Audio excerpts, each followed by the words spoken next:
All right. The session is on recording, and you're welcome to tonight's session.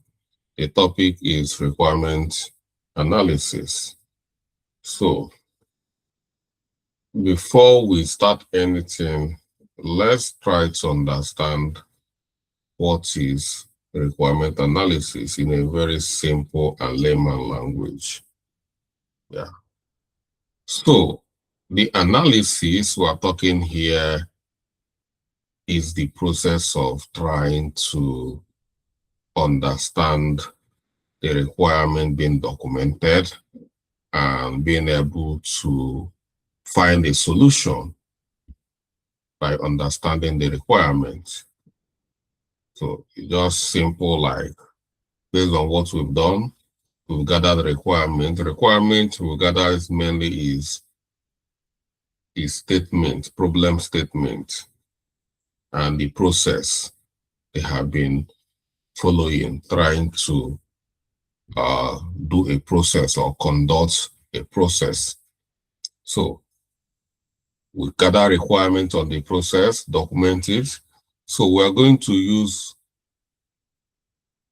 analysis BA lens to examine what is going on and understand where there is challenges, where do we have these issues, where do we have opportunity to improve, what are the requirements we need to improve, and that is what we want to do.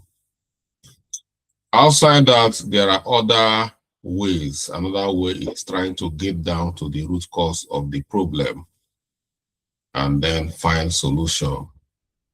So the first one is using gap analysis, and the second one is using root cause analysis. So gap analysis is finding gap between two states and find a solution to bridge it. Root cause is drilling down to the root cause of the problem and finding lasting solution. So these are basic requirement analysis techniques we are going to look into.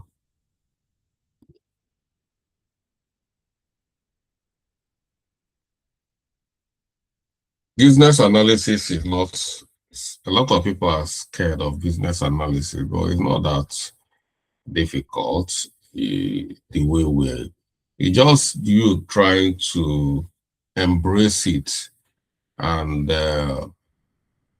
like solving problems. Some people do not like to solve problems. They don't want anything to bother them. If you are that kind of people that don't like problems, you don't want anybody to complain, you don't even want headache, then business analysis is not for you. Yes, but if you are the one who are very enthusiastic about problem solving, even the one that do not concern you, try to prove to help them, then this is the right place for you. So let's look at what we have on our notes. We will equally visit the work we did last time to see what we can do there, if we can perform requirement analysis on the processes we've documented. So what we have here said, what is requirement analysis? Requirement analysis is a critical phase in project management and system development that involves understanding the problems, or after understanding, you document the problems and then validate the requirements, validating the needs and the expectation of the stakeholder. It helps in identifying necessary features, functionalities, and constraints of the project system. Proper requirement analysis ensures that projects align with the business goal and stakeholders' need. So what we doing here is we are going to put on a lens to look at the requirements, what the stakeholders want, what is the problem. We'll use a lens to examine closely into what is done. And if there is needs for brainstorming, then we have to do brainstorming. Both whether we are using gap analysis or using root cause analysis is still going to involve some aspect of brainstorming. Two techniques, two prominent, there are so many ways you can analyze, but these two techniques are very prominent. Even if you don't get anything as a BA, try to understand how to do gap analysis and root cause analysis, because it's something that is going to help us beyond business analysis, something we can plug into our everyday life. So these are the two prominent techniques, root cause analysis and gap analysis. So we'll start with gap analysis. What is gap analysis?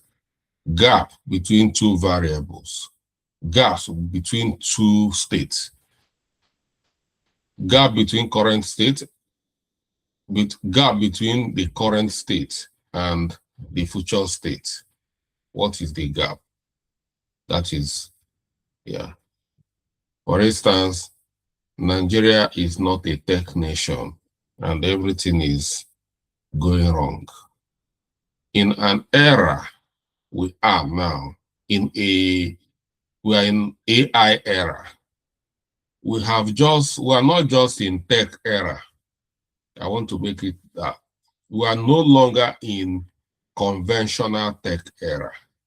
We are in hyper tech era, AI era.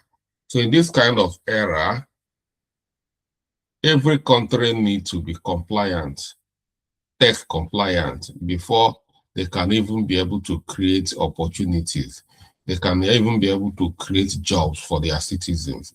They can even be able to create opportunities, companies. Every company today is technology. It's no longer those days you have to build skyscraper and you call it technology, you call it company. No, companies are no longer houses. Companies are now web application. So let's use Nigeria as an example in gap analysis. Now Nigeria is highly analog country, very analog in nature, because nothing is working because our country is not digitalized. So for us to get to become a digital nation, where things can be working, where employment can be there, everything, job opportunities, companies thriving, new startups. So this is the current. The current is we are analog. The future state is becoming tech nation so that we can do what America is doing. So this is what is the gap between where we are and where we want to be? What is the gap? That gap is an opportunity to explore. And if you have money, if you can explore this gap, you make money. So who can tell me, using this my analogy, between where Nigeria is at the moment and where Nigeria needs to be before Nigeria can become prosperous again? Because if Nigeria cannot do what I've just said, I'm sorry, Nigeria can never be prosperous. I'm not wishing not love, but we are analysts. That's the way we talk. Yes. So where are we? Where do we want to be? What is the gap? Can anybody say something?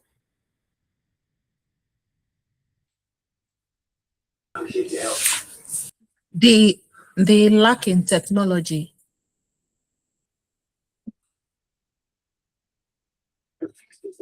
I'm still listening. We need to start automating a lot of things. Let's say in the government houses, everything needs to be automated now instead of the manual entering of information. We need to start working with the latest techs. Okay, it's one of it. There are so many things Sir, I'm expecting. my own contribution. Hello, sir. Yeah, I'm listening. Just like how you said that we are in advanced technological area, which is AI. Our system should start incorporating techniques from our basics education level, like what the world is revolving now. So we should bring in, first and foremost, our curriculum needs to be updated Good. That is what I from want. That is what Nigerians need now. Oh yeah, continue, because that is the number one. yes, our curriculum needs to be updated from even the least. This is what the world is revolving around. Our curriculum needs to be updated. Bring in expertise if there is a need to be, to train our people the benefits of the era we are in. That is for a reprogramming of mindsets and restructure from the mind. Then it can now lead to our compliances and start adjusting gradually, and there should be available of funds and resources and proper monitoring. We should be well intentional about it, not just one-time projects, but a gradual plan, maybe 30 years plan, 20 years plan along the line. So that's just my suggestion, sir. Yeah, that is the gap. And we just quickly performed gap analysis using Nigeria as a case study. So what we need is we have to start from the basics. What makes a nation is their level of education. So that is where we can start from. Our curriculum need to change. What we teach our children need to change. That is it. And the awareness is there. That's why so many of you are here in this boot camp, because the way it should be before is that once you graduate and you want further studies, you go for maybe masters in area where you did your first. But people are no longer interested in masters. You know, people are even abandoning their original certificate, original discipline, and migrating into something different because they realize that it's just a mistake and the system is not compliant. So the first thing Nigeria needs to do is changing curriculum, realizing that, yes, there is a change, but we've not even realized the whole universities, secondary school, primary school, the curriculum need to change. From there, we start producing tech graduates. We start producing entrepreneurs. These are the people that are going to do the change. These are the people, the kind of graduates we are going to have in future are the people that can change the face of Nigeria. It's not going to work in it automatically. But the issue is that we are not even doing the basics. So that is it. So it's going to take a long time for Nigeria to get to where we're going, because we are not even, if we start changing our curriculum now, then I can say, yes, we have started, but we have not even started. So it's going to take a very long time. So based on what we are doing, that is what we call the current state. If you look at this diagram here, you can see current condition, current situation, what is happening now, what is currently happening in Nigeria now, and target condition, what should be happening, where do we want Nigeria to be? We want Nigeria to be like America. Nigeria being like America is not building road. It's not road. It's not building airports. You know, it's not building no. Is the way people living in America, the way they are thinking, their mindset is what makes America. Because if you see that road, everything they build in America, and they swap, say all Nigerians move to America, enjoy all the infrastructures in America, own everything. All the America move to Nigeria, own Nigeria, everything. In next 5 years, Nigeria will start running away to America to Nigeria. Yes, because what is America is the way American people think.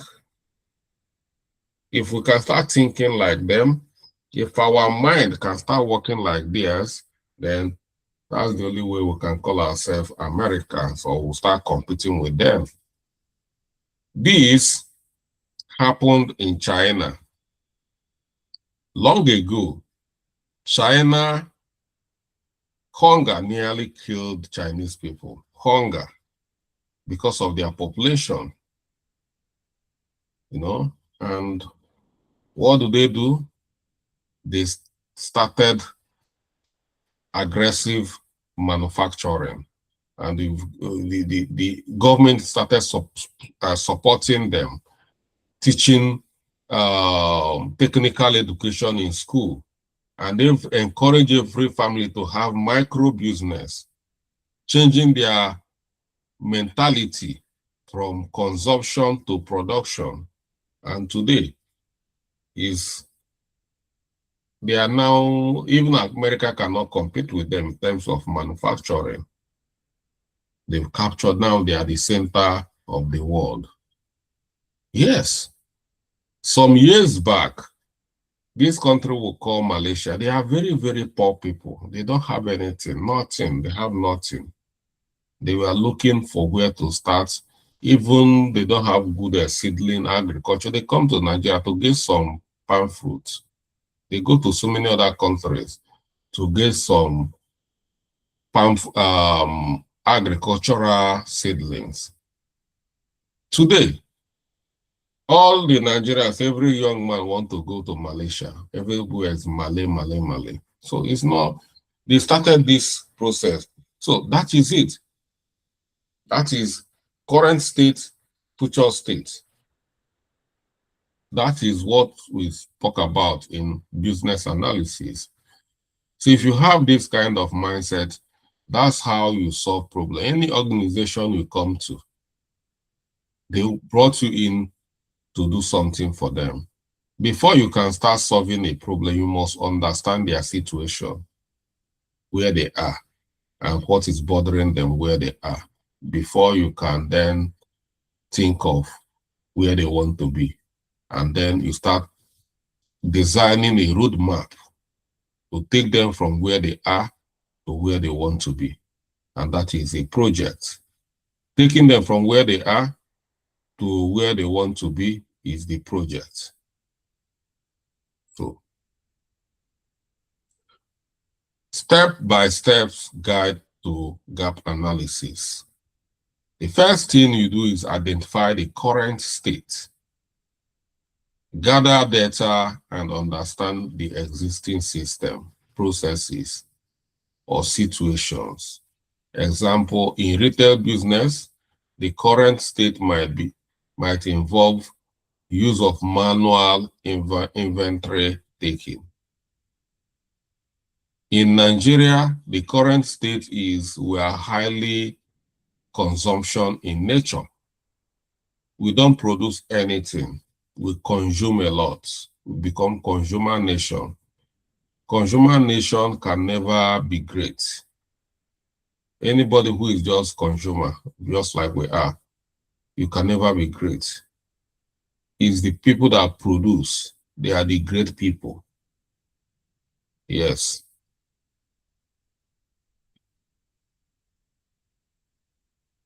So that is The first thing, identify the current state. Then, when you see the current state, you must visualize how will the future state be. Define the desired future. You see, desire, how do I want to be? Now we want to be, Nigeria want to be a country where once you graduate from school, you should be able to get a job. The way it should be is that when you are about to graduate, you start getting job offers, even in the university. I know those days when you graduate from Nigeria, they give you a car. You already have a job. Companies are looking for you, you know. That is the way it should be. It's just like you are playing World Cup. If you are playing a World Cup, most people who play World Cup, who did well in, as they are in that World Cup, you see football clubs chasing them around for signing up.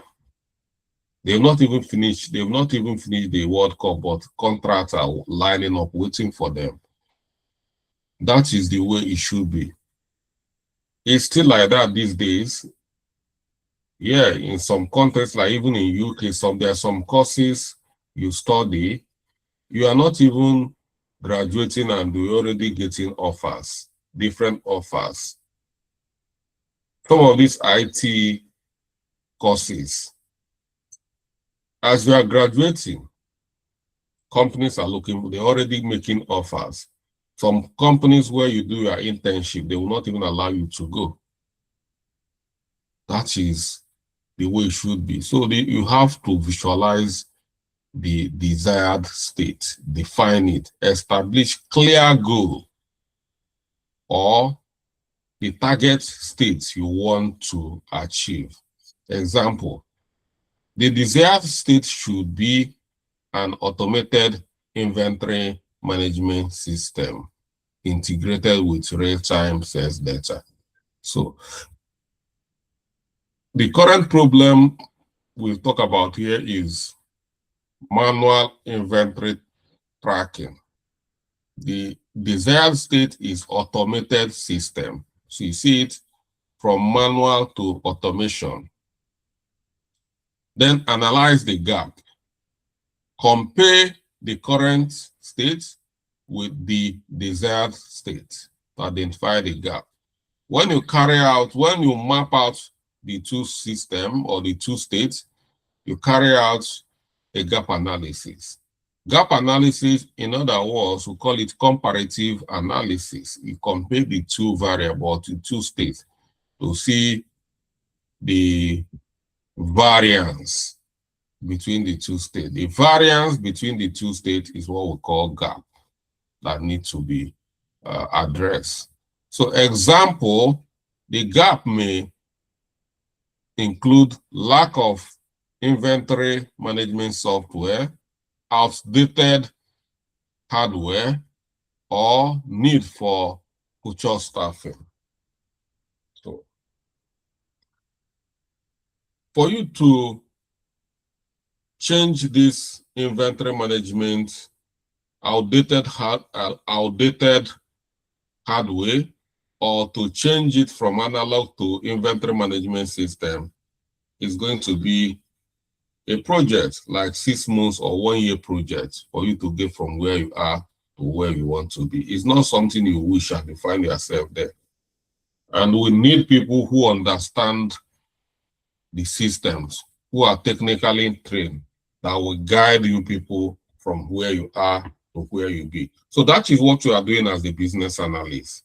You guide them from where they are to where they want to be. So in the case of Nigeria, if Nigeria want to be great, the first thing Nigeria needs to do is to have a team of business analysts that will guide them from where they are currently to where they want to be. That is number one step.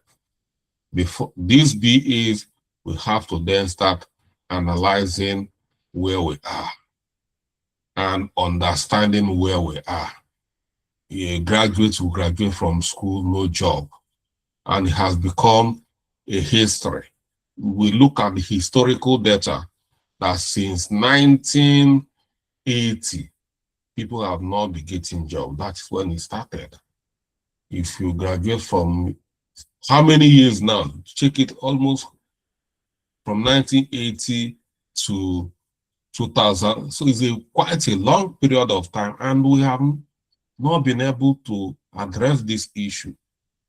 Now, if it is with cancer, it is at stage 4, because the situation where we are now is too dangerous that people cannot survive in Nigeria. That's why you see people are running away. Everybody is running, because it is at that stage that is so disastrous. If you continue living here, then there is chances you can never be a great person. There are chances you can never even get married as a man, because it's going to be difficult for you to get a job, to get married. It's difficult as a woman, you might not even get married, because men need to get money before they come and marry you. We see now, are you going to marry yourself? Those men who are waiting to marry, they are not doing anything. They are hungry. So it's very difficult. Even those who have gotten job, they are not paid well. You know, you see a lot of people earning 70,000, family people. How do they survive? You know, so that is it. These are challenges we are facing. So you must be able to address all the challenges.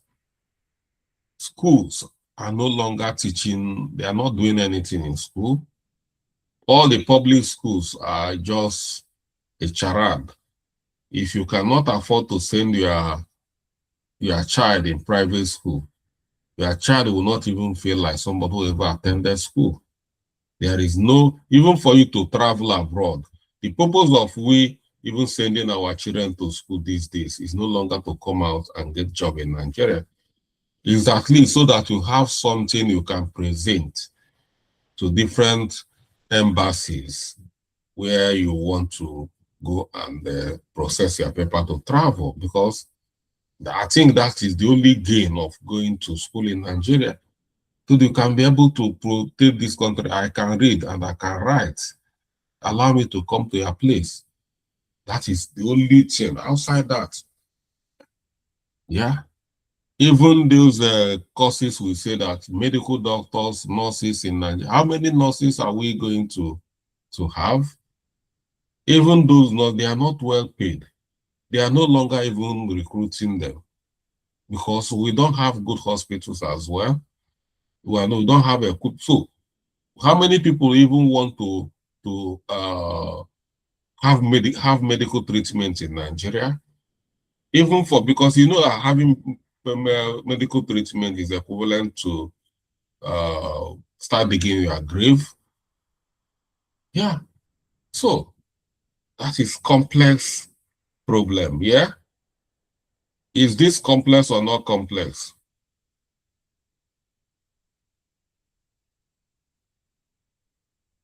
So that is why they look for you. When they have complex problems, they start looking for you, because you no longer charge. So that is the gap. So in the gap here, in this inventory tracking system, so we're using here, that is the gap. So once you manage to identify the gap, then you prioritize the gap. The gaps are problems that you need to address. You prioritize it to be which one is #1 problem to address, based on everything that is going on in Nigeria, all the things. What is #1 thing to do? Prioritization. It needs to flow. One problem solving need to connect to the other problem solving, and it continue to flow. For instance, you cannot just like you said, what we need is to automate from every angle, start automating. No. Who is going to do the automation? We know is you can automate. Like there is my former company, there's this super automation they want us to carry out. And when we get there, and after gathering the requirements, they want everything to be working just like a switch off. Once you touch it, everything just like magical. Yeah, which is very beautiful. But before that, we need to lay foundation for such thing to happen. IT is not magic. And that's what some people do not understand about IT. You think everything, just once you automate it, how? We need infrastructure to get things automated. We need technical know-how. That is number one thing. We have to start training people who can do the job. And that is what I'm currently doing. I don't care if Nigeria appreciate what we are doing or not, but that is what we are doing. The first thing is training Nigerians on business analysis, getting them to understand. Once we have enough people who understand this, and then we deploy them, then that is when the game will start. We have people we can deploy at very places. So many people do not even understand what business analysis is up till now. You are here, you think it's common. It's not common. People do not understand what business. If you go tell people about, some people will tell you, yeah, I studied business management in, that is not business analysis. I graduated from business faculty. All of us that graduated from business faculty, all of us are business analysts. It's a lie. Accounting, I know accounting, I know marketing. All these things has nothing to that you're an accountant or you have this in business management. It's different from business analysis. Business analysis is problem solving, involving technology, involving innovation, and that is business analysis. Using innovation, thinking out of box to solve a problem. So the number 4 is prioritization of the gaps. Not all gaps are equal in terms of impact and urgency. Prioritize them based on their business need, feasibility, and cost. Example, you might prioritize inventory management software over upgrading hardware. So prioritize them, which one comes first? Which one is more important? The most important in Nigeria is good education in this era. Good education is training people to understand where we are. So many people, you see, I've been opportune to have an insight into what is happening in so many government circles. You see, every governor will come. Once you become a governor, the first thing they will do is they set up a think tank committee, which is very good. I'm not against it. But they think that's going to solve the problem. They're just wasting money. Once they set up that think tank committee, like the one I witnessed in Enugu State, they set up a think tank committee, yes, and they appointed professors, professor this, professor that to do this. None of them, let me tell you, being a professor does not automatically make you a business analyst or give you the ability to know how to solve problems. The other one is a former senator. being in the National Assembly does not automatically makes you a problem solver. And the other one is a former vice chancellor. The other one is a former minister. The other one, big name. The other one is a reverend father. The other one is a bishop. They compose all these big men to come and solve the problem of the state. What are they going to do? They are not going to do shit. Yes, they're not going to do anything. Number one, these people are not trained to solve problems. So they are big men who might not even, they just come and they have a chat and they go home. And the problem, and you keep on sharing, because anytime such a committee converge, you need to give them money, allowance for meeting. So wasting more money, wasting fund for nothing.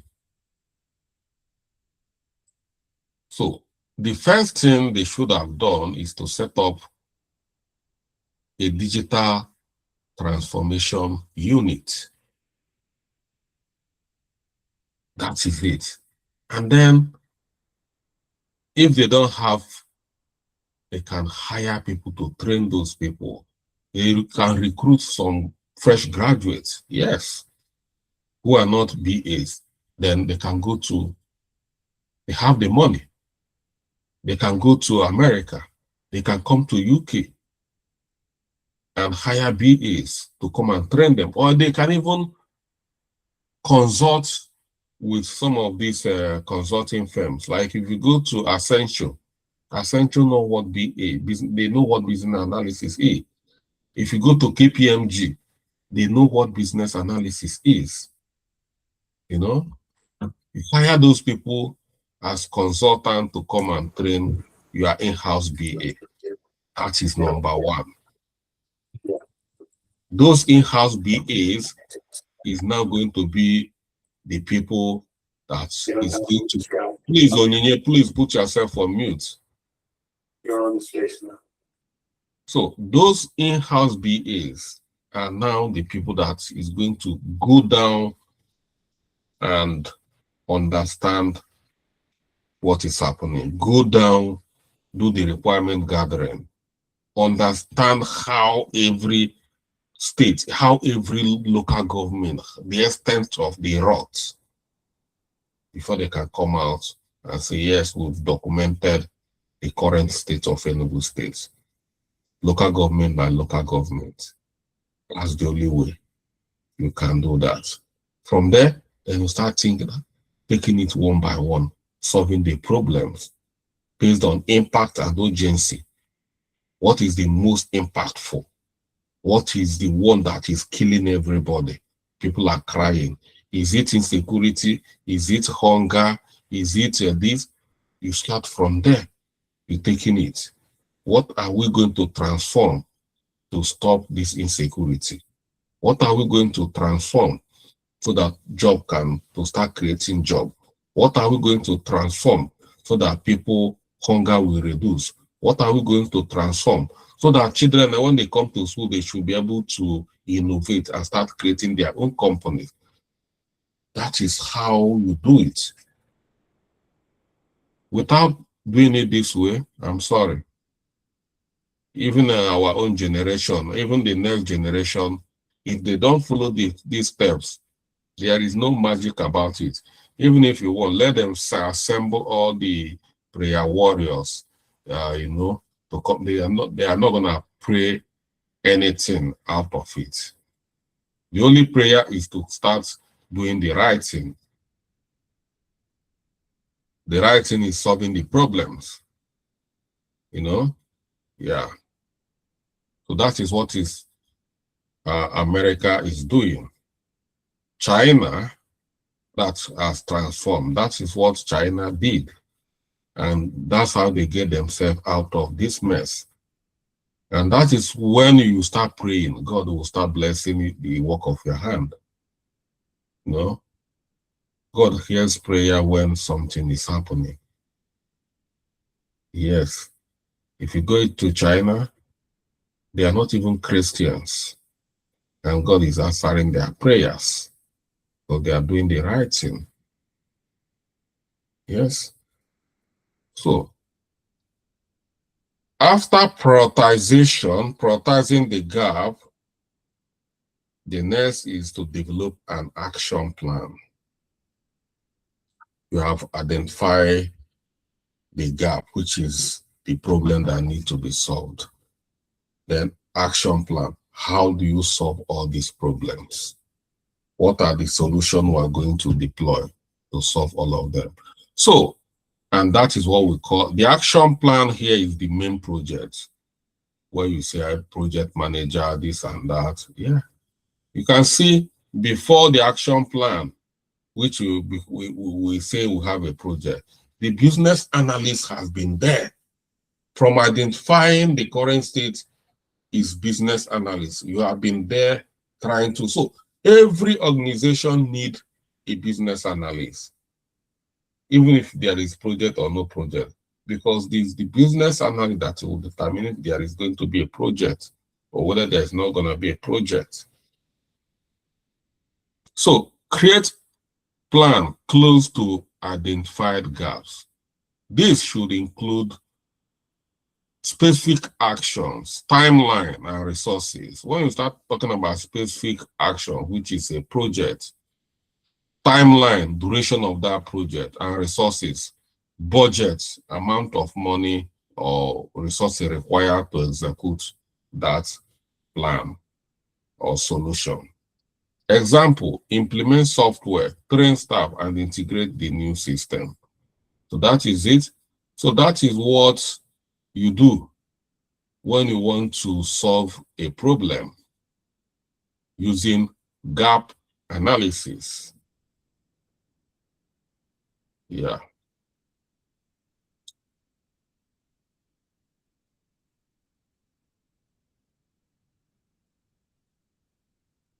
So I hope we are following.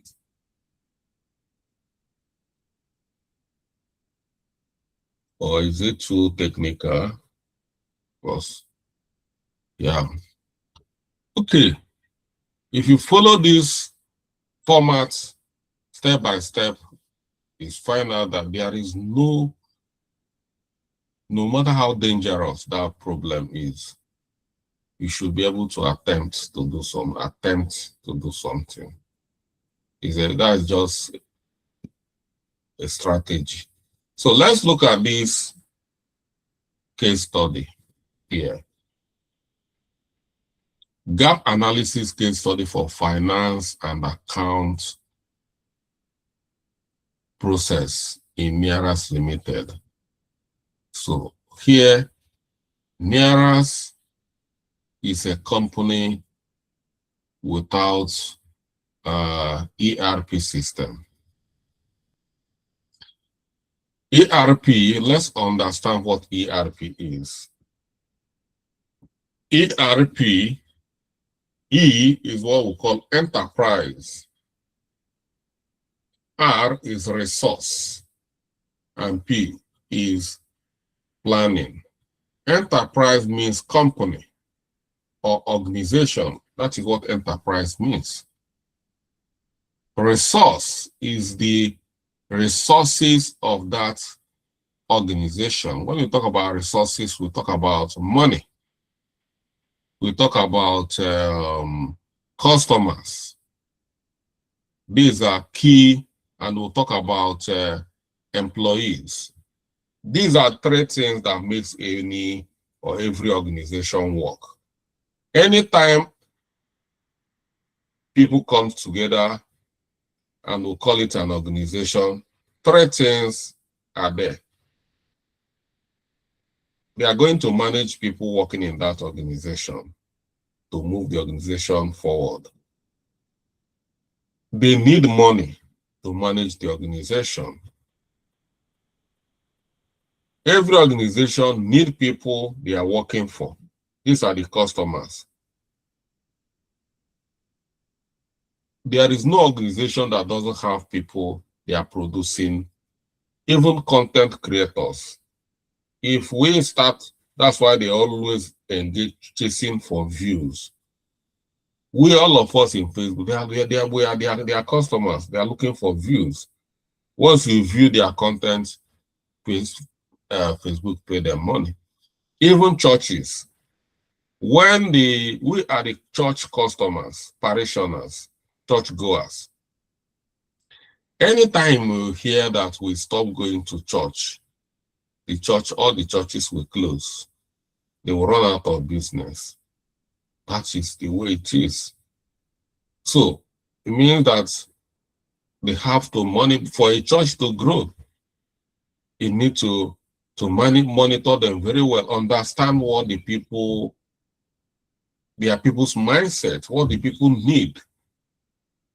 That is it. That is what we call CRM. Try to meet people where they are. You see why online churches is now booming more than traditional churches? Because people are no longer in the churches. People are in the online. So if you want to meet people to hear the word of God, go to where they are. You go into people's houses, knocking, they don't have time. If you are in the train, trying to talk to people, they don't want to listen. If you are sharing flyers, nobody wants to take it. But once you enter online, you create a page. Create a page, start making videos, making these miracles. That's where they are. They will start seeing it. They will start following you. Everybody will start following you. It's as simple as that. So that is organization. 3 things. So for us to manage every organization, we need something that we can be able to use to manage that resources, which is finance, people, that's employees and customers. And that is where this system comes in. Any company, organization that do not have this system in today's business is going to struggle.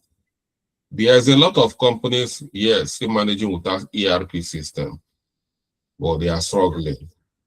They are missing a lot of opportunities. So, and what they say, this company called Nearance is operating without this ERP system.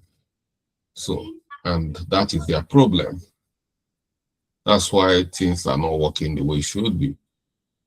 This process map outlines the core financial activities in the company that doesn't utilize an ERP system, highlighting the key actors that are involved. So you're looking at here, you see actors, salesperson. The salesperson creates sales order, invoices, and collect payment. Customer receives invoice and makes payment. Purchaser creates purchasing order. Vendor receives purchase order and sells invoice. Accountant manages account payable and account receivable, reconciles statements, and generates a report. All these things are done manually, and it's not supposed to be. Yeah, you see they are doing it. I'm not saying it cannot be done. You can do it, but mind you, while doing it manually, it's going to take you ages to do it. Going to take you a long time.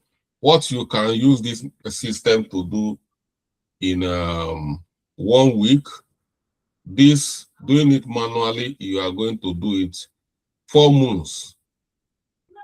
What this system can do in 1 week, you are doing it, and that is waste of resources. It's not the amount of people you are going to employ to do this thing for 4 months. If you get this system or this technology, it's going to reduce the amount of people you are going to employ, and it's going to reduce the amount of time you are going to waste doing it. That is what we call efficiency. So it means the organization is not efficient because of the manual processing. So the process flow goes this way. This is the process flow, like you've done the documentation. So the process flow, I'm using a different scenario to do this. So it's not the same. I'm going to move back for us to complete what we did last time after this lesson. So the process flow, the sales order creation, that is number one process. And then we have sub processes, which is salesperson creates sales order, documented manually, specifying item, quantities, price, and customer details. Paper copies are generated or information stored electronically in a separate sheet, such as spreadsheets. Then invoice generation, salesperson. Upon shipment or service completion, the salesperson creates an invoice document. Information is manually copied from the sales order or recreated. Paper copies are generated for physical delivery to the customer, or electronic copies are sent via email. Payment collection via salesperson. The salesperson collects payment from the customer through various channels such as cash, check, credit card. Payment might be received in person, mail, or deposited directly into bank account. The salesperson might need to check overdue payment. Payment recording, which is the work of accountant. The accountant manually record customer payment in ledger or accounting software. The invoice recording, invoices recording, checks received, deposit made, and outstanding invoices as well. Then bank reconciliation is still accountant. The accountant regularly download or receive physical bank statement. They manually compare the bank statement entries with the company's record of deposit and payment. The discrepancies requires manual investigation and correction. All these things are manual. Purchase order creation. The purchaser creates a purchase order document manually, specifying items, quantities, and desired delivery date. Paper copies are generated or the information is stored electronically. Example spreadsheet. The purchase order is then sent to the chosen vendor. The vendor, which is vendor invoice processing. Upon receiving goods or services, the company receives an invoice from the vendor, which can be paper or electronic copy. The accountant manually enters the invoice detail into ledger or accounting software. They need to verify pricing and other details against the purchase order if one exists. Payment approval, optional. Depending on the company policies, some invoices might require approval by a designated manager before payment. The manager physically reviews the invoice and authorizes payment with a signature. Then payment processing by accountant. Once approved, the accountant manually initiates payment to the vendor through issuing of check, making a wire transfer, or authorizing online payment. Reporting, which is accountant. The accountant manually generates reports by accumulating data from various sources, such as sales invoice and customer payment, purchase invoices and vendor payment, bank reconciliations, and the ledgers. This process can be time-consuming and prone to error. So this is manual accounting handling, which is prone to error. So that is what we call inefficiency. So you have documented companies' inefficiency before you can start thinking of solution or thinking of automating it. So this is what we did last time. What we did last time, we did CRM. This one is ERP. So, and once you finish documentation, this is what we did.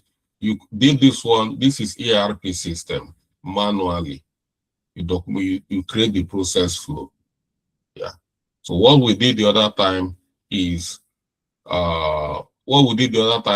was CRM. So now you documented and model this in this format.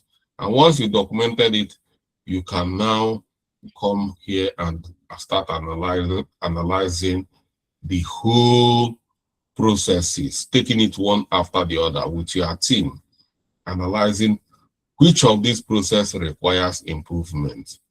That's the only way you can identify areas of improvement. As you can see, all the areas highlighted in red color, these are areas that requires improvement. And all the areas that will still live in green color can still remain like that after automation. So if you can see in a process where we have how many processes requires improvement, you can see that that company is dying. For instance, in a process, count all these processes. And out of all these whole processes, you see 1, 2, 3, 4, 5, 6, 7, 8, 9, 10, 11, 12, 13, 14, 15. 15 processes requires improvement. 15 processes. Then how many processes can just be the way they are? You see 1, 2, 3, 4, 5, 6. You can see. It's only 6. 15 requires improvement and 6 do not. So out of 21 processes in the activities in finance and account, out of 21 processes we identify here. In our analysis, as BA, we'll find out that out of 21 processes, 15 processes are inefficient. So how will that kind of company make headway? That is it. That is the way you business analysts you think. For instance, if you come to hire you now in Anambra State, I could remember when Sonudo was coming in, he said he's going to make Anambra State to look like Dubai, which we are still waiting for. You know, he still has time, he can do that. I'm not saying he cannot do that. But before he can do that, he needs to go down high level and low level. Low level to understand all the business activities, all the processes, the way things are being done in all the businesses in Anambra State, the way they are being carried out. They need to map it out. After mapping them out, we know Dubai is highly digitalized. So we'll start looking at how many processes can we improve so that we can get close to what Dubai looks like. That is the only way Soludo can get to that. So that is it. So after doing this, you fish out all these. You state each of these area you highlighted in red color. What do you want to do there? You want to automate it. For instance, this one, you want to automate this, you want to automate this, you want to automate this. So after automating them, that is what we want. It becomes our future state. That is, say, to be state. That is now you are now created a picture, a full picture of what you want to be. And once you created a picture, what are the solution? What are the technology that can help you to make it look like that? That's when you start going to look for ERP system that can match our specification. And once we get our CRM system that will match our specification, that is it. We'll start looking for people who can develop us, who can configure it so that we'll get exactly what we want. Or if we need to build from the scratch, then we look for developer who can build from the scratch. That is when then we'll start looking for project managers who will monitor the project from the beginning to the end and make sure that they implemented a CRM system, they implemented ERP system, they implemented any system, solution, we call them solution, and that is it. So that is what gap analysis means. Yeah. So this is what we did last time. So last time, that is where we are. So this is a CRM system, and that is the project you people are likely going to work on in autonomous communities. So you look at all these, lead are captured manual. So can we use CRM system to capture lead automatically? Can we do that? That is brainstorming. Now we are a team of VAs and other team members. So when we're carrying out gap analysis, we are now analyzing these current processes to understand where we can bring improvement. So we say under lead acquisition, acquiring lead, you see the lead are manually captured. What do we need to do differently here? Can we leave it the way it is, or can it actually be done differently? You click on it. Yes, we can automate lead capture. We can integrate a CRM system with Facebook, Instagram, and LinkedIn, and they can capture lead automatically. We don't need to go to bus stop to be sharing flyers anymore in order to get lead. We don't need to go to trade fair anymore in order to get lead. All we need to do is automate the lead capture by integrating CRM system we are going to bring in with Facebook and Instagram and LinkedIn, so that the moment we schedule our campaign online on Facebook, somebody who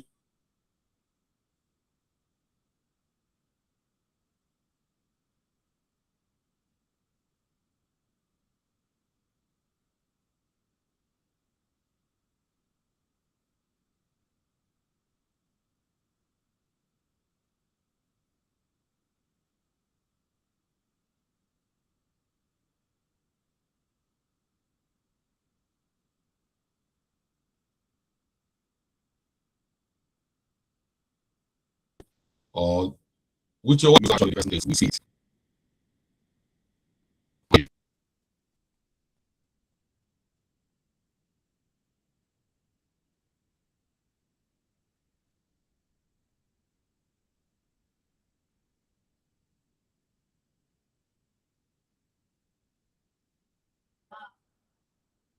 Okay.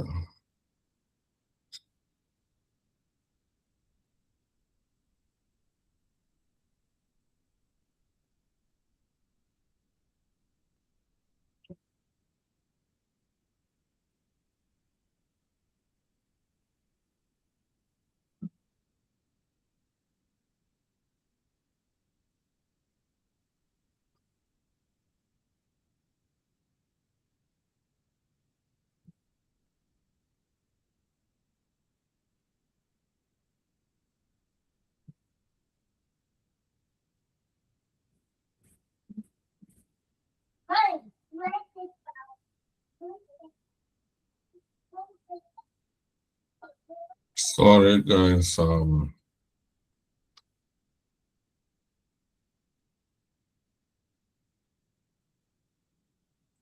we have a fluctuation in our network. I don't know. Every evening at this point, our network will start fluctuating.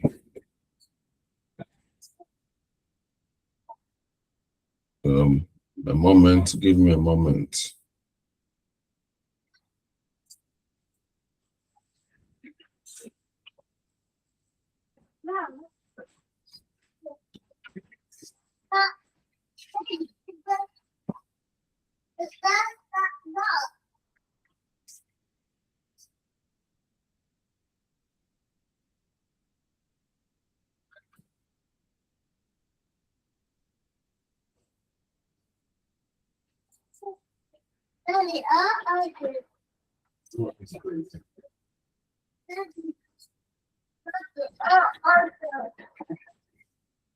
Go. I'm doing something.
Okay, so sorry for the break in transmission.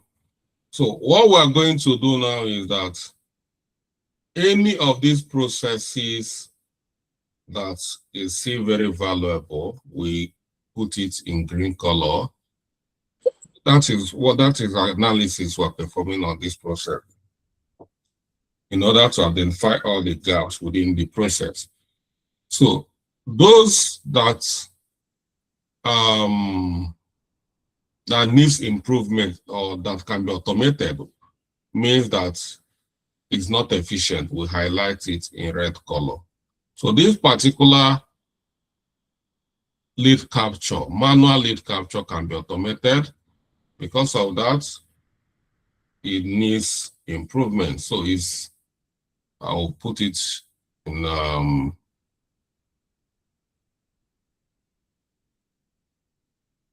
yeah. Then store in spreadsheets. It can be, once we have CRM system, it will no longer be on spreadsheets. Then manual lead categorization, the system will automatically categorize this. So no more manual categorization. The CRM system will carry out the categorization. Manual lead prioritization.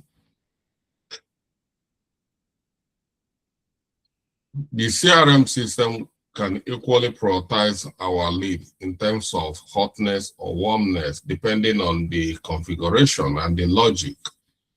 So this can equally be automated. Leads are distributed to sales reps. We can configure lead to be assigned to a particular sales rep based on the logic and the configuration. We can configure it to assign a particular lead to people living within the Lagos, some lead we are assigned to sales rep living in Abuja. So we can use lead proximity as a logic when we are doing the configuration. So this one can equally be automated.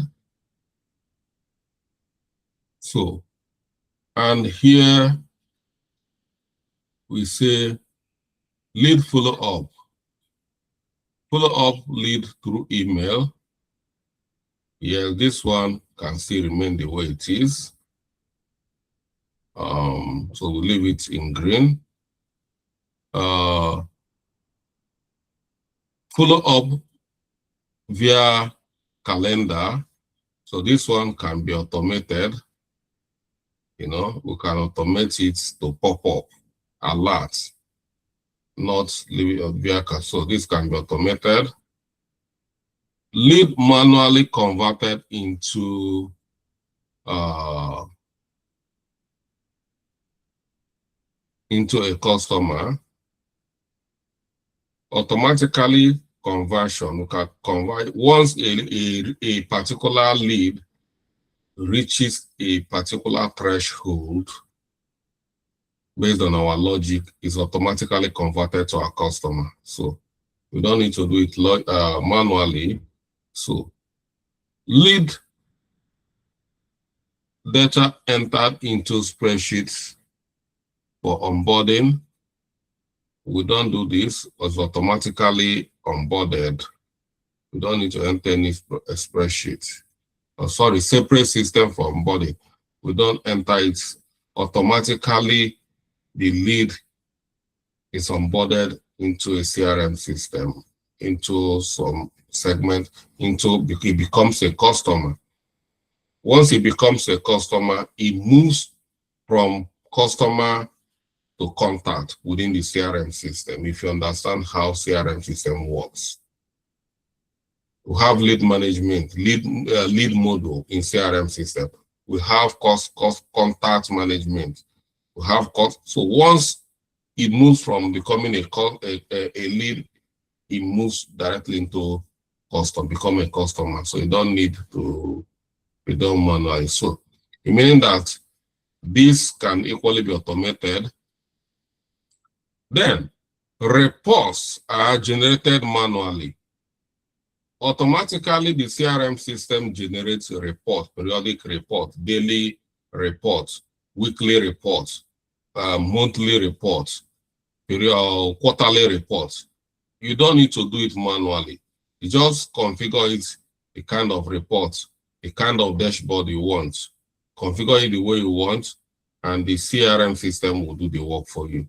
So you see, it can equally be automated. So looking at the whole of the processes of lead management, you can see that out of how many processes we have here, we are not going to count the main processes. So we see 1, 2, 3, 4, 5, 6, 7, 8, 9, 10. So we have 10 processes in lead management. In lead management, have 10 processes you need to follow in order to manage a lead successfully. Out of all these 10 processes, 9 processes are inefficient because they are not automated. They cannot compete in today's business. It's either we automate them or we stand the chance of being competing out. They will push us out of the business, out of market. That is it. That is what the only out of the whole, let's say out of the whole 10 processes we have, only one is still valuable. 9 out of the 10 processes are inefficient. Can you see how chronic the problem is? Can you guys see that now? So, with this, when you have this kind of diagram before the stakeholders, you don't need so much grammar. You're telling them they are seeing it by themselves. That is the purpose of a map like this. I've carried out gap analysis within this, identifying all the gaps. And once we automate this thing, we automate this the systems we highlighted, then it becomes the picture we want. That is the target system we want. We want all of them to be automated, and that's it. So I'll grab it and export it in PNG and download it.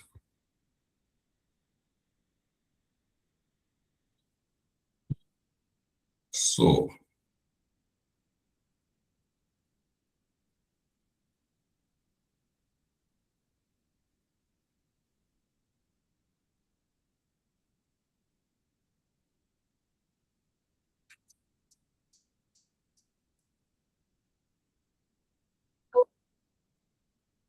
yes, Madam Juliet. So sorry, I wanted to confirm, assuming the BA is new to the problems, like the way you explained it is because you know it and it's easier to,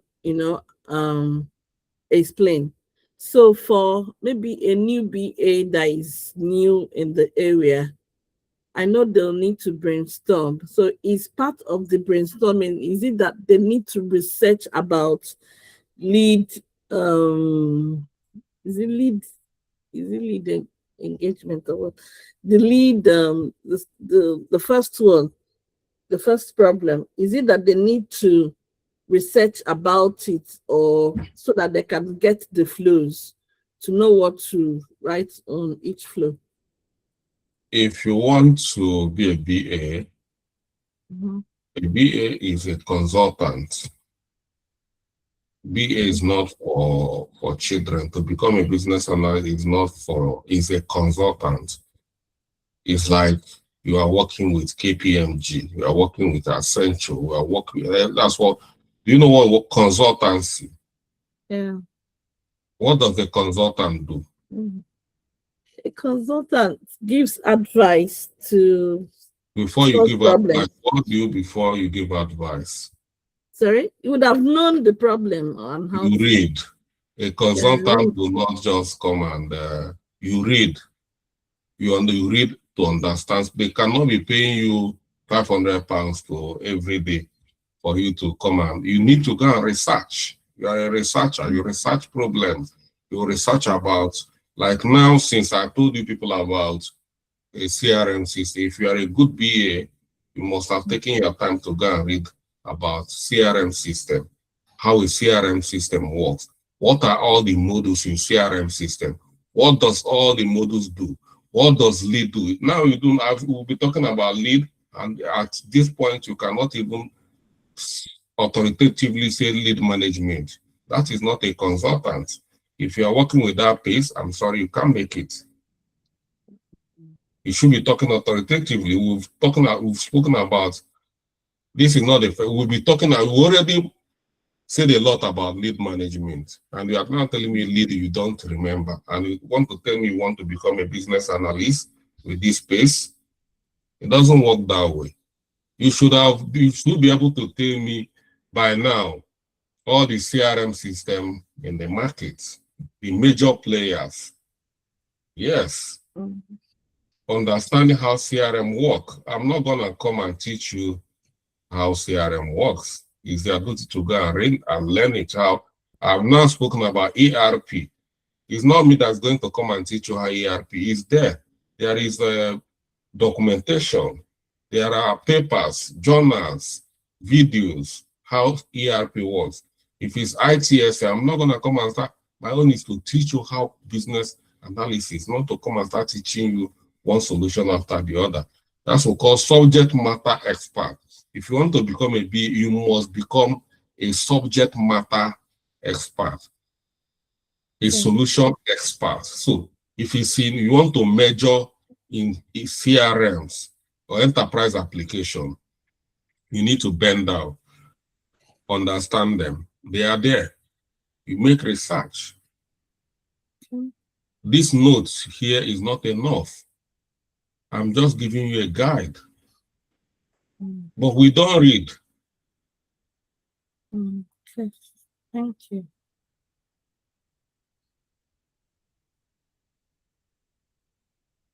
It should be by now, if we have, you should even be telling me the current CRM system. You know, in MBA, like, don't come and start. They give you a guide. They tell you, go and read this, paper, go and read that. They come and start teaching you how all these things works. That is, if you need to be a business analyst, you need to be able to read. You should love reading. If you're not someone who loves reading like that, then you look for, no matter, even if you want to be a developer, you still need to know how to code, which is not a small thing. So I think BA is still one of the easiest way. Yeah. So, Madam Juliet, you better start reading. Yes, sir. All the dive into the market and start reading all the CRM systems and understand what is CRM, what does it work. We'll be talking about leading CRM system. You have to understand it. We'll talk about contact management. If you want to understand it, everything is CRM. You understand it. Yes. So that you know what you are bringing to your organization. When you understand CRM system, the second thing after understanding CRM system, how it works is understand who are selling this CRM. Somebody asks question in the class, in the group, they do not even understand what CRM is. How are they going to do this? The CRM, because the process, the business case, they're telling them that autonomous community is operating without a CRM system. They need to automate their lead capture. They do not even understand what CRM is. They are project managers. So, and you are here, we are sending to them to come and rescue them. You do not to understand what CRM. How is it going to be? Now, wahala for them now, because they're all waiting for you people to come and rescue them.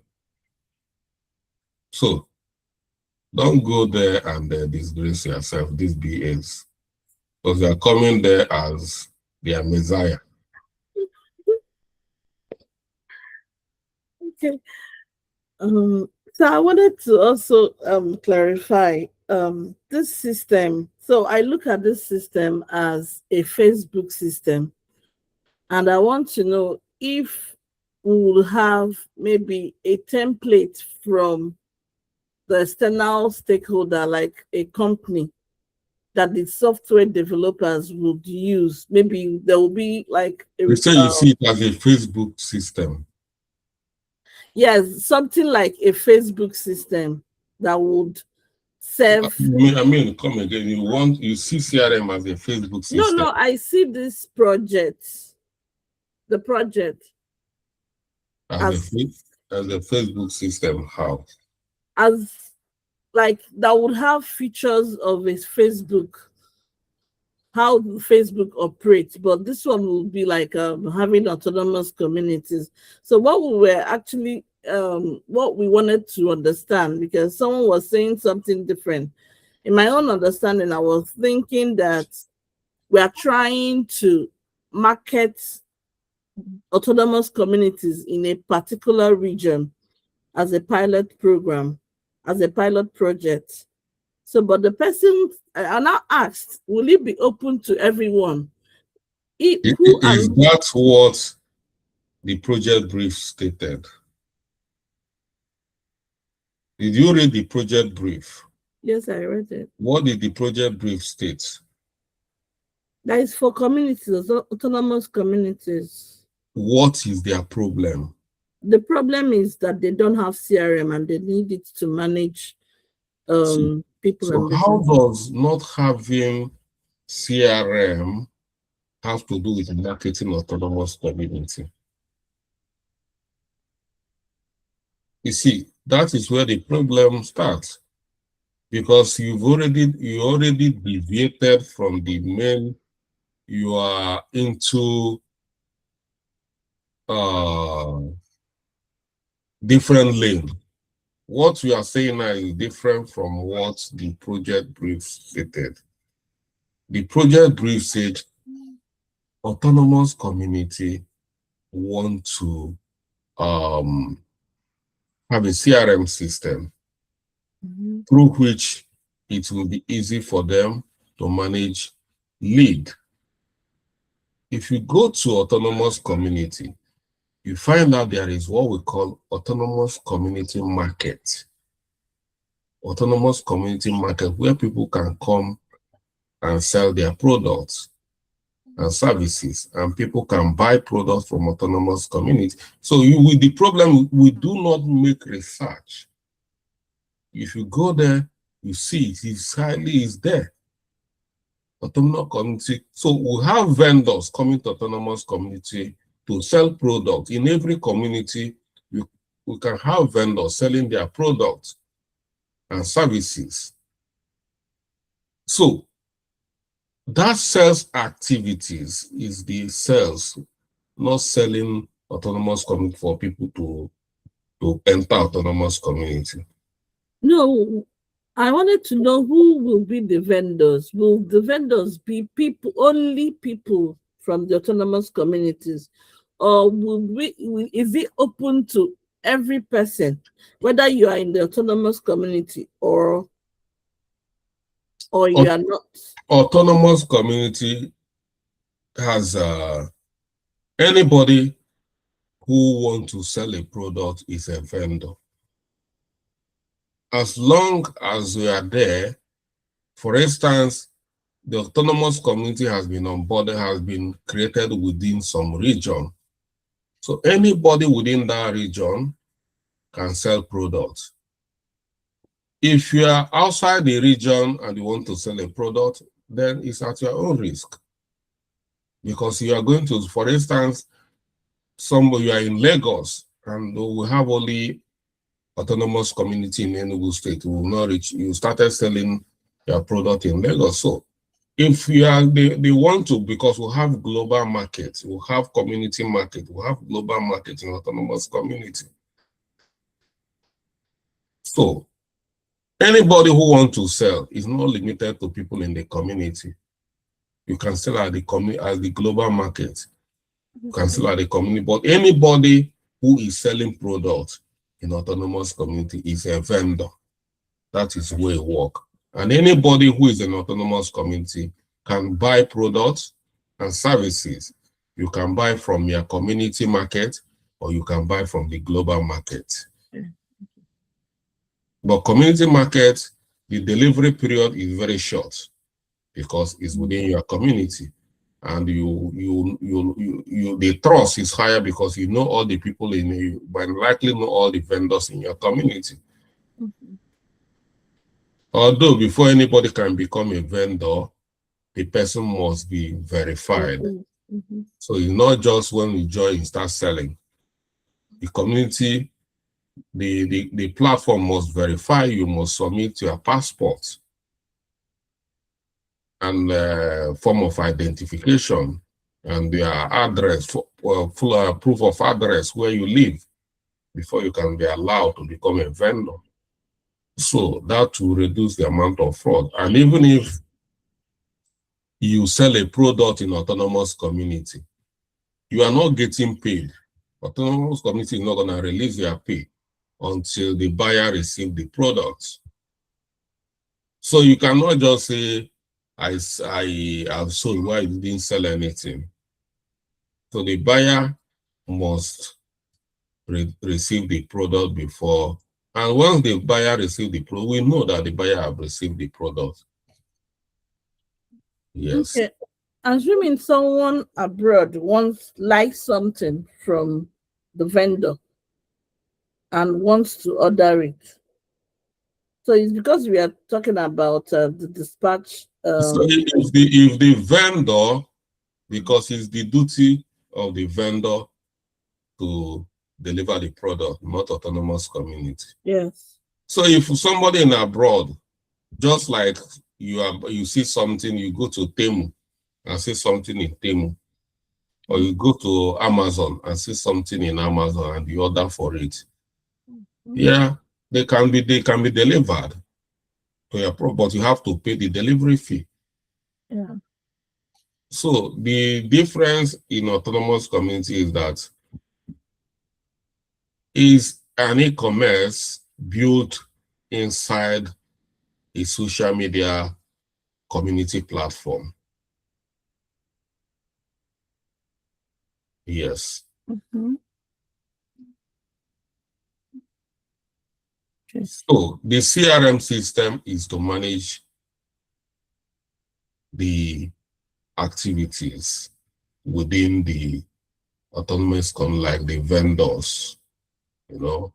So this is the main purpose of a CRM system, managing some of these vendors, not just so have something solid, we can manage them off the platform from the back end, because the platform is just field services, field activities, and we need something behind the field to manage the activities of what's going on there. Okay. Also, the management, will they also look into managing prices? Like some people might. This is a question you need to bring to requirement gathering session, not inside business analysis class, because all these people here, they do not know what you are talking about, because you are in that class. That's why you are bringing the question. So this is not the right place. The question you need is what is concerning here for you understanding CRM system. So you will not confuse yourself the more. Try to understand how CRM system work as a business analyst. And when it's time for requirement gathering, then you can throw all these questions to the whoever is the stakeholders we are going to meet during the requirement gathering of autonomous community, not here. Okay. Sorry. Thank you. Because all the people here, they don't know what you are talking about. Do you guys know what she's talking about?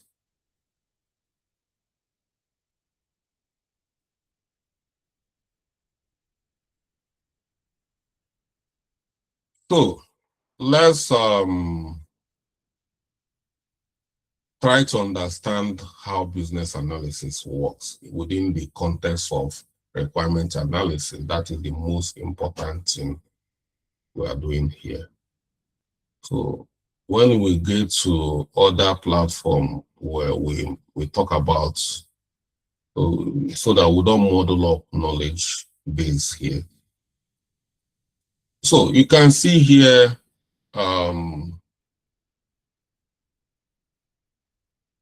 this is the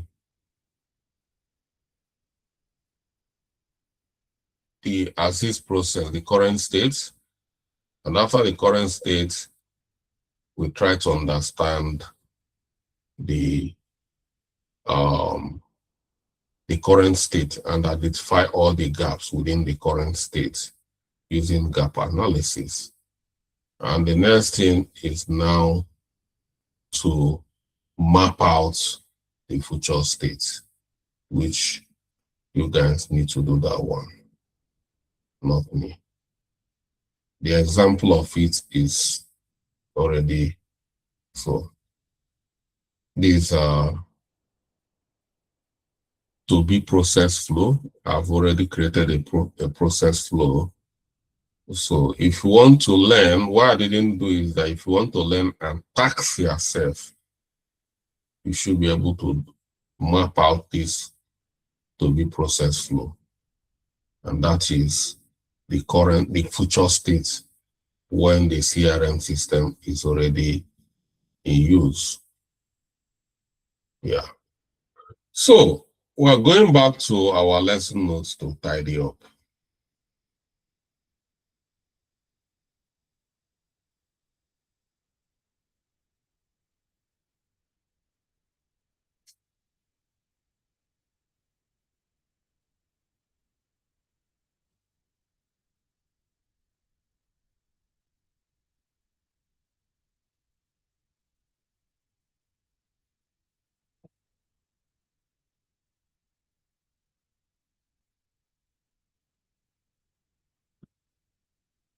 So the main reason why I try to use ERP system and CRM system is that no matter where you are going as a business analyst, there are no companies that do not use or would not, companies that do not use it is because they can't afford it. Small company like me might not want to spend a lot of money because I'm starting. That is the only reason a company will not want to use ERP system. Or that is the only reason why a company will not want to use a CRM system. And we are not going to work with that kind of system because they might not be able to pay you. So every standard company should have ERP and the CRM system. It's a standard. You must have a good knowledge of an ERP system and a CRM system. It's going to help you a long way. So that's the purpose of bringing these two knowledges of these two applications, because it's going to help us. This is what we call enterprise applications. Every company today is using enterprise application. That is how they manage companies. Without enterprise application, no company can survive the digital transformation going on now. But with enterprise application, most of enterprise application of yesterday, they do not have AI working with it. But today, all these enterprise applications, they've integrated all of them within, integrated AI with them. So AI is working. So we are no longer just trying to understand how enterprise application works now. We are going to be trying to understand how equally AI works within. So that is why it's important for us to bend down and read and understand what enterprise applications, ERP, CRM, we have so many CRMs, Dynamics 365 CRM, Sugar CRM, name them, Soho, HubSpot, all these are CRM systems. When we talk about ERP, we have Business Central, like Dynamics 365 CRM Business Central. When you talk about Dynamics 365, they are enterprise applications for Microsoft. Here, if you have, they have certification for Dynamics alone, Dynamics application alone, they have certification, a certified Dynamics 365 CRM, you go there and Google it, you see that Microsoft, once you do certification, is even can help you get a job. Your job being a certified ERP, you become a call it functional consultant. Yeah, that's what Microsoft call them. So to have a good knowledge of ERP, that is what makes you to now start feeling like you are a business analyst. If you go to so many boot camp, they will teach you during business analysis, they will say use websites, how to create a website. No, no, no. In today's world, as you know how to implement, build a website, nobody is hiring because you know how to, you've been in a project where its website was built or this and that. Yes. It's going to increase your technical knowledge, knowing how a problem or a CRM, a business analysis techniques can be applied. But to have relevancy on your CV, what you need is ERPs, CRMs. That is what you need to show in your CV. It's important you know this. So, gap analysis is not the only way to solve a problem. So, we're not going to, these are all the cases we're not gonna, I've treated a lot in gap analysis. So these are things you can read up. These are just examples. Another example of gap analysis, you can read all this up. So we move to root cause analysis because we need to finish all of them today. So root cause analysis is another technique in business analysis. Root cause analysis is a problem-solving technique used to identify the underlying causes of a problem rather than simply addressing the symptoms. It helps in preventing the reoccurrence of the issue by addressing the root cause. Root cause. Some of us, we have headache. We go to pharmacy and buy paracetamol and take.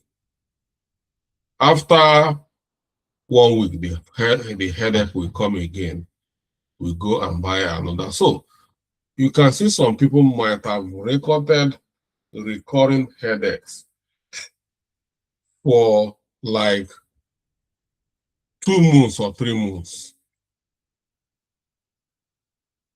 You should not do that. You cannot keep going to the pharmacy because you don't know what you are treating.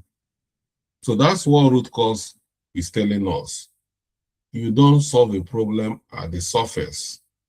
Try to dig down at the root of every problem to make sure that it stops. For instance, I can use having headache. In a situation like this, you need to go to hospital for a lab test. You're having headache, constant headache. You go for a test and get the medical examination, find out what the result is saying. From your lab results, the medical experts will prescribe medication for you. You find out that what your problem is not paracetamol, it's beyond paracetamol. And you go get yourself treated and find out once you get yourself treated, you are not going to have that headache anymore. So that is the way root cause works. With this, it can be applied in the organization to make sure we don't have problems in the organization. All the recurring problems in the organization, we can apply root cause analysis to some of them to make sure we have a permanent solution. So when we are looking for permanent solution, strategic solution, then we'll start thinking of root cause analysis. We need to understand the root cause before we find the permanent problem. For instance, looking at the step-by-step guide here for root cause analysis, we need to define what is the problem. If we're trying to solve a problem using root cause analysis, define the problem, clearly state the problem you are trying to solve. It's important. Then, for example, here you see Orders on an e-commerce platform are frequently delayed. This is a clear scenario in an organization. Let's use, because we're going to be talking about or going to be working on autonomous community. In autonomous community, we have a very beautiful e-commerce application built inside that community. So let's say people makes order in autonomous community and it got delayed. It's a big problem. It's one of the big challenges companies face, like delivery companies or e-commerce companies. Customers are not happy when they pay for a product and pay delivery fee, and you tell them that is their order is going to be arrived within 2 working days. They're already planning around that order. Maybe that clothes, they want to use that clothes the following day for an event. And once it got delayed, you have disorganized their plan. And the knock-on effect is that if this kind of thing continues, a lot of customers are going to pull out of that platform. You can see how this has become a problem, you know, when everybody's complaining, my order got delayed. So you too, I thought it was only me. Oh, these people are not serious. So I'm sure I won't be placing my order here. He said it casually before, and a friend here. So you two are thinking towards that. Before you know it, everybody will start leaving. It becomes a problem for an organization. So on the first thing is to clearly state the problem. Delay, for instance, here we say frequent delay of order. Once you define the problem, the next thing is to start collecting data, just like requirement gathering. So you can say that in every problem or in anything you want, you must collect data, you must gather requirements. So gather information and evidence to the problems to understand its scope and impact. You need to gather more. You can't just say this is, so you need to go ask questions from the stakeholders. You try to go and look for the vendors. Ask questions. You try to go and look for the delivery partners. Ask questions. You go and look for customers who have experienced such. Ask questions. Then you go to the platform owner. Ask questions. That question you are asking is what we call requirement gathering. You are trying to understand actually what is going on. Example, collect data on delayed order, including customers, complaint, delivery record, and vendor timeline. For you to get all these things, you need to talk to the relevant people. And these people are the stakeholders. Like customer is a stakeholder. Delivery partners are stakeholders. Vendors, they are stakeholders. So when you are talking about stakeholders, these are the people. These are the stakeholders. So identify the possible causes. Once you gather your requirements from these people, you now have to sit down and identify possible causes. So you can use a technique in this root cause analysis called why techniques. It can be 5 why, it can be 3 why, it can be 4 why, it can be 5 why, or we call it why techniques. Why techniques, we call it why. So use brainstorming technique or tool like 5 whys or whys or fishbone diagram to explore all possible causes.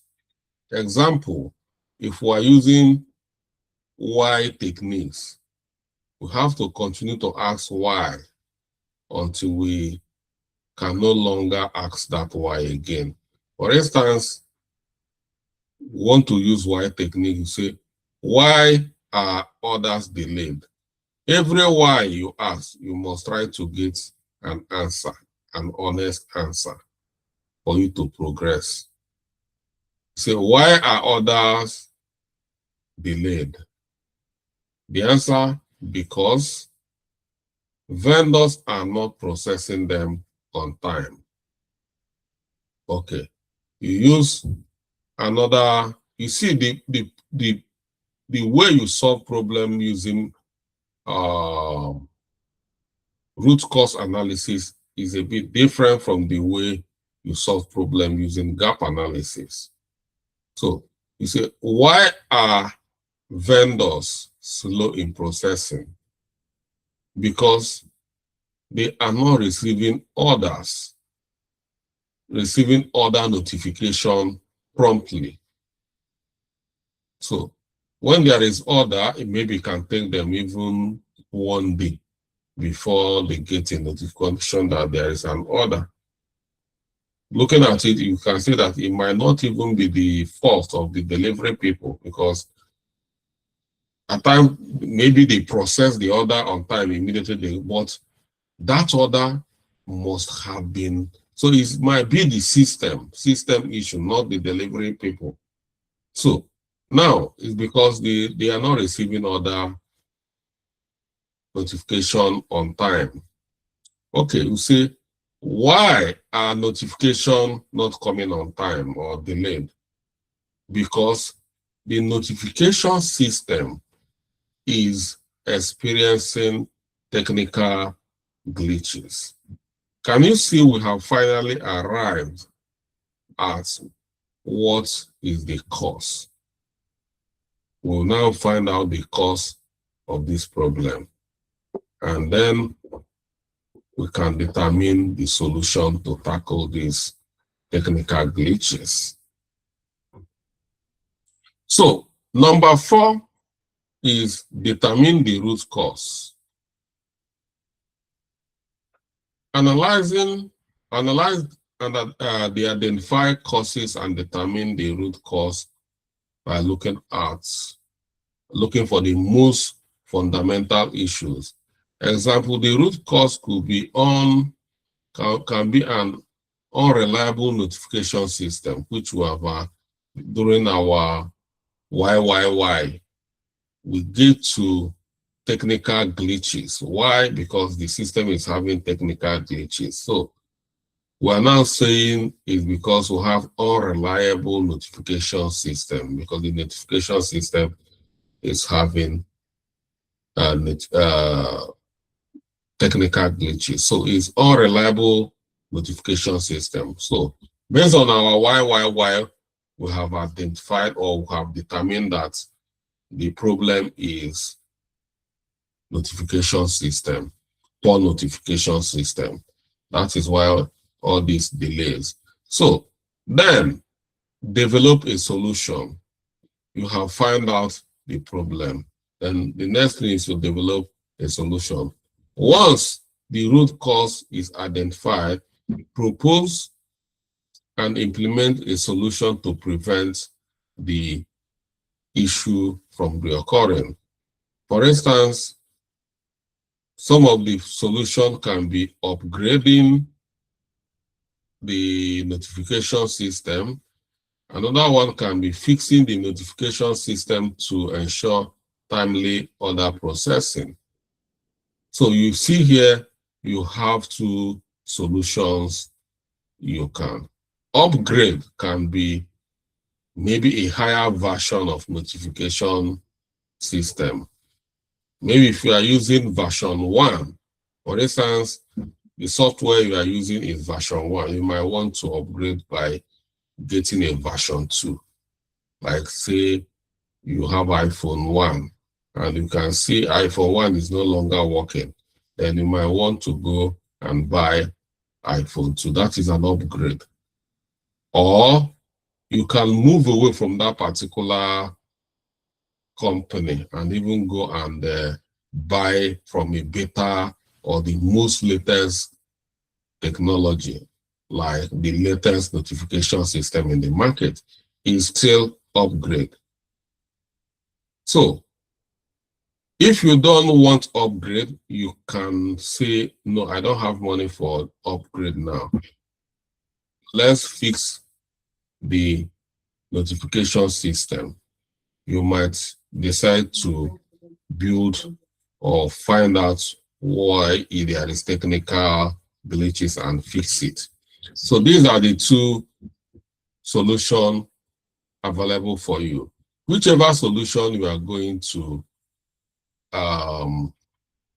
implement is something you have to discuss with your stakeholders, like the owner of the company.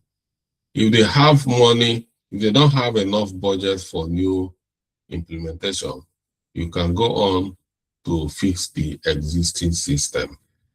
That's it. So that solution, once agreed on which what to do, then implement. Once they approve money for upgrade or approve money for fixing, then it now become a project. And that's where the project managers, they come in and start creating business plan on how to implement the solution. So under implementation and monitor, that is project manager is stepping in now.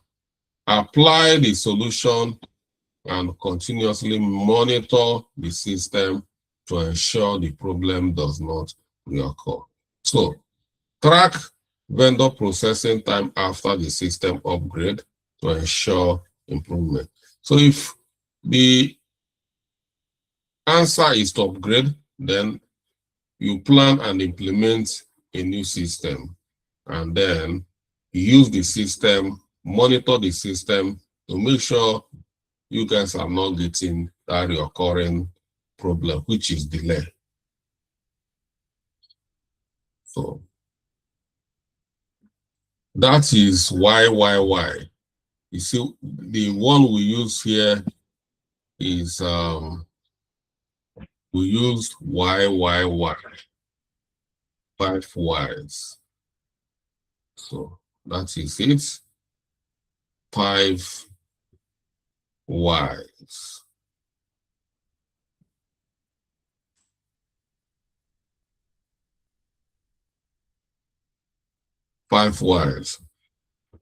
Or we say or fishbone diagram. So we have another technique we can use, which is not 5 whys. We can use fishbone diagram as well. So we've just explained how why works here. And then another one is fishbone diagram. So we can use this example to explain fishbone diagram as well. This one is a marketplace as well, better marketplace invoicing. So in this, we've established that the problem is increased invoicing error. The company is having invoicing error. Invoicing error is a big problem in an organization when the organization constantly is having invoices error. Because invoices meaning that the money in the bank might not reconcile with what the system have, because you are not recording the money in the, what you are recording in the invoice number, invoice this and that. Every organization, that's what you key into the accounting software, invoicing. So if you are having different invoicing record from the actual thing that is coming, is either the figure is in the invoice is higher than what is actually paid, or the figure in the invoice is lower than what is actually paid, that can cause a lot of confusion. The financial report, you always have discrepancy, and that's where you start inviting auditors a lot of, and even start inviting EFCC. And it might not be that, looking at it, it might be that nobody is siphoning companies' money. It can just be the system you people are using that causing the confusion, and they will come and carry their finance team. All of them will go into the EFCC that they've embezzled the company money. That what is in the account, in the record, what is in the invoice is higher than what is in the bank account that you people have diverted fund, and maybe people didn't divert any fund. So it's a big problem. A company having such problem is a big problem. And you use something like fishbone diagram to solve such problem. So fishbone diagram analyze the root cause of increasing invoice. So why we call it fishbone diagram is because the diagram we use looks like the bone of a fish. If you know bone, this is how the fish bone looks like, and this is the head. Anytime you are using fishbone diagram to solve a problem, the problem must always be the head. You see here, the head of this fish is the problem. So fishbone diagram uses different factors. They look at different factors that organization uses to work. Such factors is a method the company uses. The method they use most of the time is where the problem will come from. So they look at all the various factors. By the time you analyze all the factors that a company uses during their operation, you find out that the problem might be from one of those factors, or it can be linked to all the factors. Factors like method. What is the method of invoicing? Yeah, you can see here under method, what is the method? You see cumbersome process, manual data entry. These are methods that can lead to problem in invoicing. So you start looking at the method, all the problem that can be associated to that method. Manual data entry can lead to increased invoice error. Cumbersome process can lead to that as well. Then equipment. If you are using poor equipment, it's likely going to lead to this kind of problem. Poor equipment can be inadequate printers, printing wrong figures, system not integrated. Maybe the system is not integrated properly. Yes. Another one is environmental factors. Environment where there is poor ergonomics and noisy offices. This is a poor environment. People working in this poor environment is prone to making a lot of mistakes. Instead of writing 50, they can write 500 in the invoice.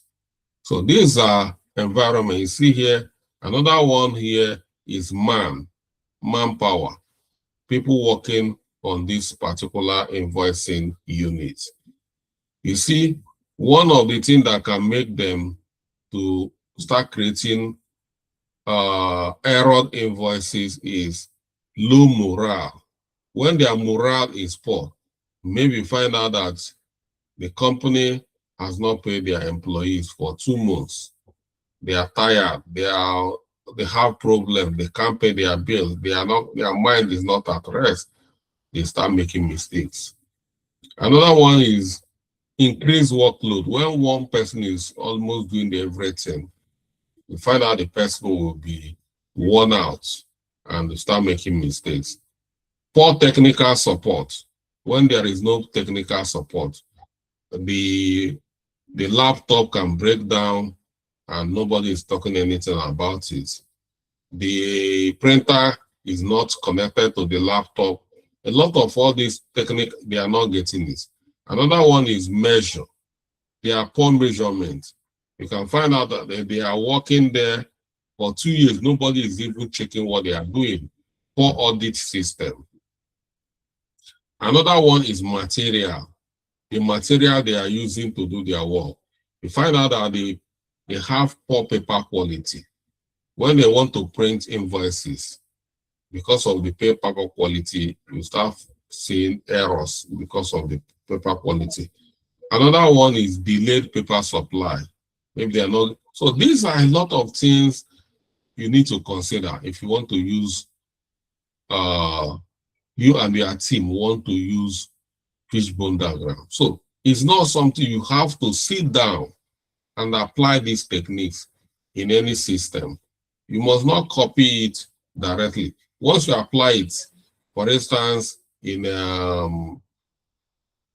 school, you can see the problem can be that the students are having poor exam source. The exam success is very poor.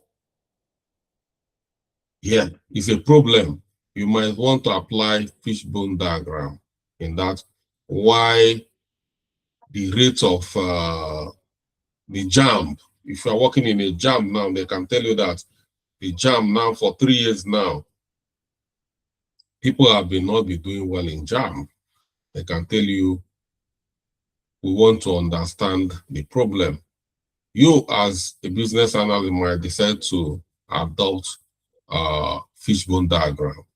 In the university, they can say the admission rates have dropped. International, like this, what is happening in UK now, international students are no longer coming to UK. If you are working with the Department of Works and Pension, they can say why there is rate in international students. University can ask University Commission, why don't we have enough international students coming to UK to study again? These are problems. Why I'm saying this is that you can use fishbone diagram in so many places. Company might say, like Zenith Bank, can say, customers have been closing their accounts in Zenith Bank now. The increase in bank, a lot of people are withdrawing from their closing their account. Why? You can apply fishbone diagram. You know, these are where you can apply problems. You can apply fishbone diagrams. You know, and you find out that you get the result. So what the point is that don't circle your mind around only increase invoice. I've given you different examples where we can apply fishbone diagram. Once you apply fishbone diagram, you make, so let's, for instance, the root cause analysis with this fishbone diagram. Let's analyze all this environment, all these factors I've mentioned: environmental factors, equipment factor, method factor, material factor, measure factor, and man factor. Noisy office, that is environment, environmental factor, noisy office. Noisy office distracts employees, leading to error. Poor ergonomics, discomfort can reduce efficiency and focus. Then you come to equipment. Inadequate printer may cause misprint or delay. Incompatible system could lead to error when transferring or processing invoice data. System not integrated, lack of automation increases human error. Method, cumbersome process, complex workflow can increase the likelihood of mistakes.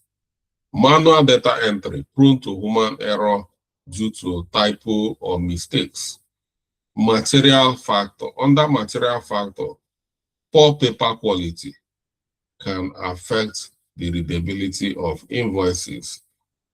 Material again, poor delay in paper supply interrupts workflow, leading to rushed and incorrect invoices. And then we'll have measure. Under measurement, nobody is looking at what they are doing. Poor audit system, lack of proper checks and balances results in error going unnoticed because nobody is checking what they are doing. No approval, no validation. They can just do what they want. Man, under man, which is people working within our employees, low morale. The motivated employees may not pay attention to details because they might not have been paid for some time. Increased workload. Overburdened employee may rush tasks and make mistakes. Poor technical support. Employees struggling to resolve technical related issues on their own, increasing mistakes. So, in conclusion, the primary root cause of increased invoice error are a combination of human factor, process factor, and the system inefficiencies. So the key areas for improvement include automating invoice processing to reduce manual errors, improving system integration and technical support, enhancing the work environment to reduce noise and ensuring ergonomic setup, addressing workload issue through better staffing or optimizing processes. So through this root cause fishbone diagram, we'll be able to identify a lot of problems related to different factors, and then we summarize them into the main problem and the solution. So if we can address all these itemized solutions, we'll find out that the company will not be having poor or printing error in their invoices. The invoices errors will drastically reduce or eliminated. And once you have identified the solution, then it's time to invite the project team to start automating invoice processing to reduce manual error, improving system integration. These are projects enhancing the work environment and addressing workload issue through better staffing. So you see, this is how you can solve problem. Even if you are working in the university and they come up with this kind of, there has been poor exam performance for 2 years now. The university graduates performance has been so poor. We have not had nobody has made first class in this university for the past 3 years. You know, why? So that is it. So if you want to carry out analysis, you can use the most common gap analysis and root cause analysis. If you want to use root cause analysis, you can use a technique called YYY, or you can use fishbone diagram. It helps you to solve problems. So that is it. So for you to know more about fishbone diagram, which is cause and effect analysis, you can read up on your own. I have a note I've attached here for you to go read up and know more about fishbone diagram. So Yeah. So, comparison of gap analysis and root cause analysis. Gap analysis focuses on identifying differences between current and the desired state. Yes. And the purpose is to find improvements, improving on the processes. Then, root cause analysis focuses on identifying the root cause of a problem and developing a lasting solution. Both techniques are essential for requirement analysis, but they are applied in different contexts. Gap analysis when aiming to achieve new goal, and root cause analysis when solving recurrent problem. So you know when to apply them.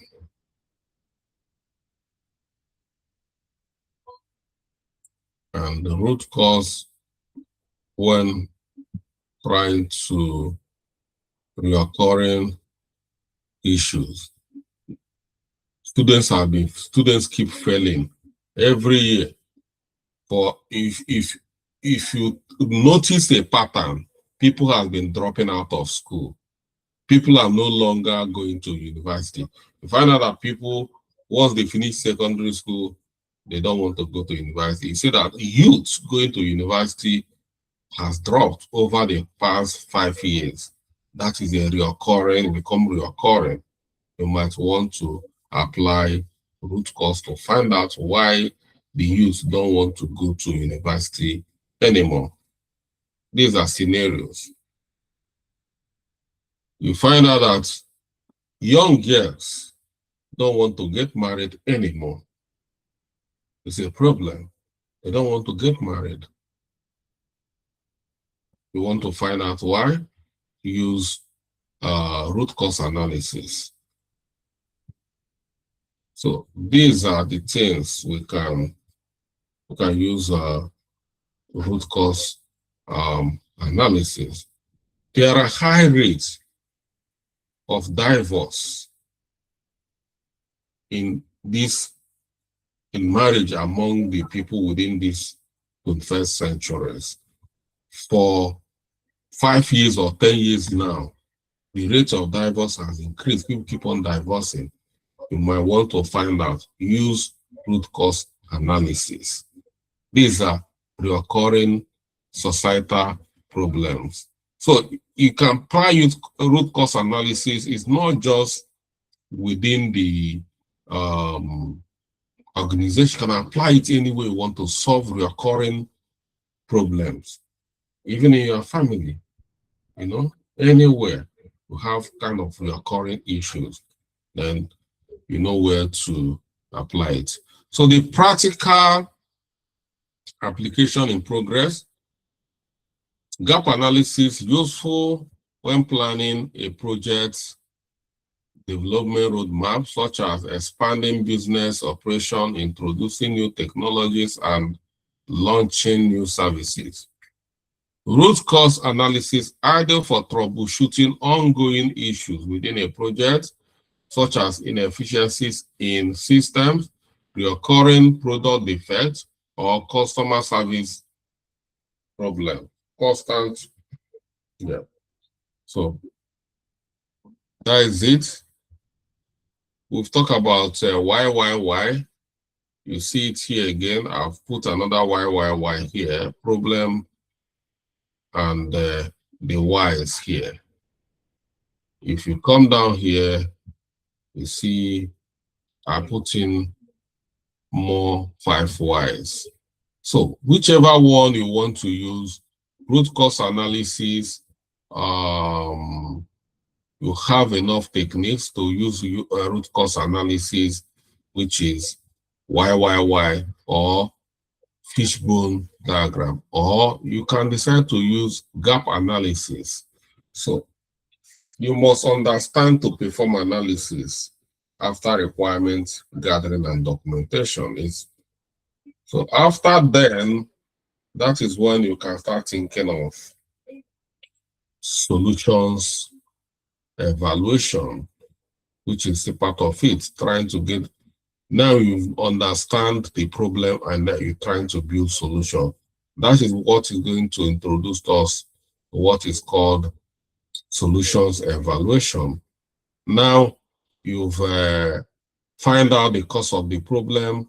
Now you've understand the kind of solution you want. But once you want to build a solution, you find out there are so many vendors in the market. It can be another confusion. Like for instance, after analyzing autonomous community problem, we find out that autonomous community really deserve to have a CRM system. We are happy we've finally known that it's the CRM system is their problem at this time, and we are ready to help them implement CRM system. And we want to go to the market to get a CRM license we are going to use to implement a CRM system for autonomous community. Find out we'll have 5,000 CRM vendors in the market. That's another problem. We're not talking about but too many solutions. Which one are we going for? It's not easy to take decision. So that is going to be the topic of our topic for the next class, which is solutions evaluation. So if you have any question, you can bring your question before we close. We've spent a lot of time this night, but it's fine because the topic deserves it.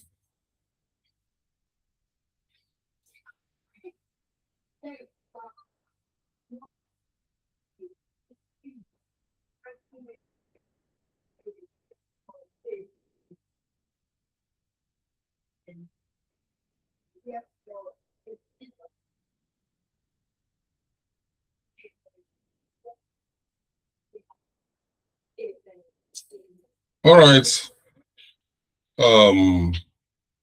Like I said, if you want to be a business analyst,